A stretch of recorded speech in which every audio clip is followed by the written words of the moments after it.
ರಣಧೀರ ಸುದ್ದಿವಾಹಿನಿಗೆ ಸ್ವಾಗತ. ಭಟ್ಕಳದಲ್ಲಿ ಶನಿವಾರ ಜಿಲ್ಲಾ ಉಸ್ತುವಾರಿ ಸಚಿವ ಮಂಕಳ ವೈದ್ಯ ನೇತೃತ್ವದಲ್ಲಿ ನಡೆದ ಉತ್ತರ ಕನ್ನಡ ಜಿಲ್ಲಾ ಮಟ್ಟದ ಜನತಾ ದರ್ಶನ ಕಾರ್ಯಕ್ರಮದಲ್ಲಿ ಸಾರ್ವಜನಿಕರಿಂದ ಸಮಸ್ಯೆಗಳ ಸುರಿಮಳೆ. ಭಟ್ಕಳದ ನ್ಯೂ ಇಂಗ್ಲಿಷ್ ಸ್ಕೂಲ್ನ ಕಮಲಾವತಿ ಸ್ಟ್ಯಾನ್ಬರ್ಗ್ ಸಭಾಭವನದಲ್ಲಿ ಶನಿವಾರ ಉತ್ತರ ಕನ್ನಡ ಜಿಲ್ಲಾ ಮಟ್ಟದ ಜನತಾ ದರ್ಶನ ಕಾರ್ಯಕ್ರಮ ಜಿಲ್ಲಾ ಉಸ್ತುವಾರಿ ಸಚಿವ ಮಂಕಳ ವೈದ್ಯ ಅಧ್ಯಕ್ಷತೆಯಲ್ಲಿ ನಡೆಯಿತು. ಸಚಿವರು ಜಿಲ್ಲೆಯಲ್ಲಿನ ಸಮಸ್ಯೆ ಹಾಗೂ ಜಿಲ್ಲೆಯ ಜನರ ಸಮಸ್ಯೆಗಳನ್ನು ಆಲಿಸಿ ಅಹವಾಲನ್ನು ಸ್ವೀಕರಿಸಿ ಸಮಸ್ಯೆಗಳಿಗೆ ಸ್ಪಂದಿಸುವ ಪ್ರಯತ್ನ ನಡೆಸಿದರು. ಶಿರಸಿಯಿಂದ ಭಟ್ಕಳಕ್ಕೆ ಬಂದಿದ್ದ ರುದ್ರೊಬ್ಬರು ಸಚಿವ ಮಂಕಳ ವೈದ್ಯರನ್ನು ಭೇಟಿ ಮಾಡಿ ವಾಸ ಮಾಡಲು ಮನೆ ಸಮಸ್ಯೆ ಬಗ್ಗೆ ಅಳಲು ತೋಡಿಕೊಂಡರು. ಈ ವೇಳೆ ಸ್ವಂತ ವೆಚ್ಚದಲ್ಲಿ ಮನೆ ನಿರ್ಮಿಸಿಕೊಳ್ಳುವುದಾಗಿ ಮಂಕಳ ವೈದ್ಯ ಭರವಸೆ ನೀಡಿದರು.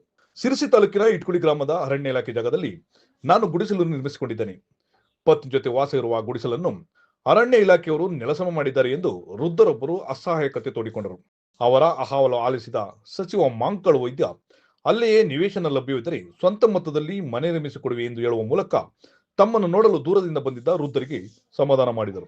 ಜಿಲ್ಲಾ ಮಟ್ಟದ ಜನಸ್ಪಂದನ ಕಾರ್ಯಕ್ರಮದಲ್ಲಿ ಸಚಿವ ಮಂಕಳ ವೈದ್ಯ ಮಾತನಾಡಿ, ಜನಸಾಮಾನ್ಯರು ತಮ್ಮ ಸಮಸ್ಯೆಗಳ ಬಗ್ಗೆ ಪದೇ ಪದೇ ಸರ್ಕಾರಿ ಕಚೇರಿಗಳೇ ಅಲೆದಾಡುವಂತೆ ಮಾಡಬೇಡಿ. ಅವರ ಸಮಸ್ಯೆಗಳಿಗೆ ಕಾಲಮಿತಿಯಲ್ಲಿ ಪರಿಹಾರ ಒದಗಿಸಿ ಎಂದು ಅಧಿಕಾರಿಗಳಿಗೆ ಸೂಚಿಸಿದರು. ಸಮಸ್ಯೆಗೆ ಸ್ಪಂದಿಸಿದ ಅಧಿಕಾರಿಗಳ ವಿರುದ್ಧ ಕಠಿಣ ಕ್ರಮ ಜರುಗಿಸುವುದಾಗಿಯೂ ಎಚ್ಚರಿಸಿದರು.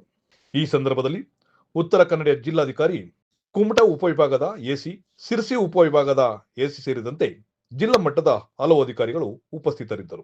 ಸಾರ್ವಜನಿಕರಲ್ಲಿ ವಿನಂತಿ ಮಾಡಿಕೊಳ್ತೇನೆ, ಇದೆಲ್ಲ ಕೆಲಸ ತಹಸೀಲ್ದಾರ್ ಆಫೀಸ್ ಅಥವಾ ಇಲ್ಲಿ ತಾಲೂಕಾ ಮಟ್ಟದಲ್ಲೇ ಆಗುವಂಥದ್ದು. ಇವತ್ತು ಏನು ಕೊಟ್ಟರೆ ತಾವು 114 ಅರ್ಜಿಯನ್ನು ನಾನು ಕೂತ್ಕೊಂಡು ನೋಡಿದಾಗ ಎಲ್ಲನೂ ಯಾವುದೇ ಒಂದು ಜಿಲ್ಲಾಧಿಕಾರಿಗಳಿಂದಾಗಲಿ ಅಥವಾ CO ಇಂದಾಗಲಿ ಅಥವಾ ಡಿಸ್ಟ್ರಿಕ್ಟ್ ಆಫೀಸರ್, ಯಾವುದೇ ಒಂದು ಇಲಾಖೆಯ ಡಿಸ್ಟ್ರಿಕ್ಟ್ ಆಫೀಸರಿಂದ ಆಗುವಂಥದ್ದು ಒಂದೇ ಒಂದು ಕೆಲಸನೂ ಇಲ್ಲಿ ಬರಲಿಲ್ಲ ಅಂದರೆ ನೀವು ಅವರೆಲ್ಲನೂ ಅವ್ರ ಕೆಲಸ ಕರೆಕ್ಟಾಗಿ ಮಾಡಿದ್ದಾರೆ, ನೀವು ಇಲ್ಲಿ ಕೆಲಸ ಮಾಡದೇ ಇದರಿಂದ ಇವರು ಇಷ್ಟು ಜನ ಏನು ಕಂಪ್ಲೇಂಟ್ ಅಂದೇಳಿ ಹೇಳಬೇಕೀಗ.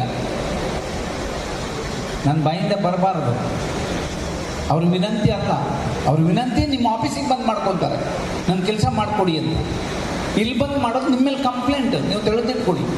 ಅದು ರಿಮಾರ್ಕ್